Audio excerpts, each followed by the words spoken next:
ಮಧ್ಯೆ ಬಳ್ಳಾರಿ ಜೈಲಲ್ಲಿ ತನ್ನ ಸಹೋದರನ ಮುಂದೆ ದರ್ಶನ್ ಬೇಸರ ವ್ಯಕ್ತಪಡಿಸಿರೋದು. ಇಷ್ಟರ ಮಟ್ಟಿಗೆ ಇದು ಬರ್ಬರ ಆಗತ್ತೆ ಅಂತ ನನಗೆ ಸ್ವಲ್ಪನೂ ಕೂಡ ಅಂದಾಜಿರಲಿಲ್ಲ. ಏನೋ ಮಾಡೋದಕ್ಕೆ ಹೋಗಿ ಇನ್ನೇನೋ ಆಯಿತು ಅಂತ ಪಶ್ಚಾತ್ತಾಪದ ಮಾತುಗಳನ್ನು ಆಡಿರು. ಏನು ಸ್ಟಾರ್ಗಿರಿ ಇದ್ರೆ ಏನು ಪ್ರಯೋಜನ, ಏನಾಗ್ಬಿಡ್ತು ನೋಡು ಅಂತ ತನ್ನ ಸಹೋದರನ ಜೊತೆಗೆ ದರ್ಶನ್ ಮಾತನಾಡಿರೋದು. ಆಗ ಬೇಲ್ ಸಿಗತ್ತೆ ಬಿಡಿ ಅಂತ ಪತ್ನಿ ವಿಜಯಲಕ್ಷ್ಮಿ ದರ್ಶನ್ಗೆ ಧೈರ್ಯ ತುಂಬೋ ಕೆಲಸವನ್ನು ಮಾಡಿದ್ದಾರೆ ಅನ್ನೋ ಡೀಟೇಲ್ ಕೂಡ ಲಭ್ಯ ಆಗಿದೆ. ಏನೋ ಮಾಡೋದಕ್ಕೆ ಹೋಗಿ ಇನ್ನೇನೋ ಆಯಿತು ಅನ್ನೋ ಪಶ್ಚಾತ್ತಾಪ ಸದ್ಯ ದರ್ಶನನ್ನ ಬಳ್ಳಾರಿಯಲ್ಲಿ ಕಾಡ್ತಾ ಇರೋದು. ಚಾರ್ಜ್ ಶೀಟ್ ಪ್ರಬಲವಾಗಿ ಚಾರ್ಜ್ ಶೀಟ್ ಸಲ್ಲಿಕೆಯಾಗಿದೆ ಅನ್ನೋದು ಗೊತ್ತಾಗ್ತಾ ಇದ್ದಂತೆ ದರ್ಶನ್ ಬಳ್ಳಾರಿ ಜೈಲಲ್ಲಿ ಕಂಗಾಲಾಗಿರೋದು.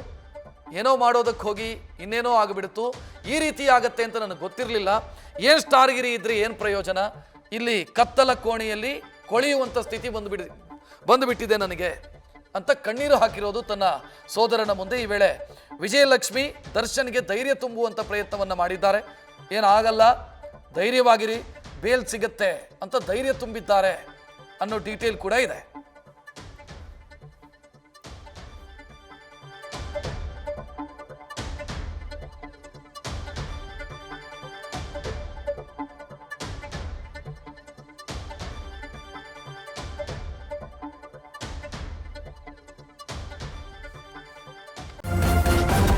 ನ್ಯೂಸ್ ಫಸ್ಟ್ ನಿರ್ಭೀತಿಯಿಂದ ನಿಮ್ಮ ಪರವಾಗಿ.